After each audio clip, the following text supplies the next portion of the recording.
Mr. Speaker, I now yield 2 minutes to the gentleman from Illinois, one of the original co-sponsor of this legislation, Mr. Kinzinger. Well, thank you, Mr. Chairman, and thank you for the time to speak on this very important piece of legislation. You know, having the opportunity to help lead the effort in committee and now on the House floor to get FCC process reform passed is something I'm passionate about, because I feel that this legislation will make great strides towards improving the predictability, efficiency, and transparency of the FCC and its operations. A common theme I've witnessed throughout my time here in Congress is that of bureaucrats coming up with solutions in search of problems. In terms of the FCC in particular, I feel that sometimes they do so without following a standard set of procedures, statutory law, or regulatory guidelines.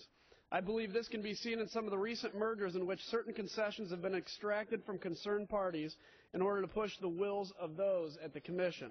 This is not the way to run what should be an open and transparent rulemaking process. Transparency is a major key to gaining the trust of the public, and this legislation will put into place some really common sense reforms. Key among those is telling the FCC that they must publish the specific text of proposed rules for all to see before adoption of those rules. They must also allow enough time for the public to comment on those proposed rules so that their voices can also be heard. I've seen that Chairman Jankowski has made some very good progress in implementing much of what's in this legislation, but the fact of the matter is that many of those efforts are done at his discretion and are no longer in place when he leaves.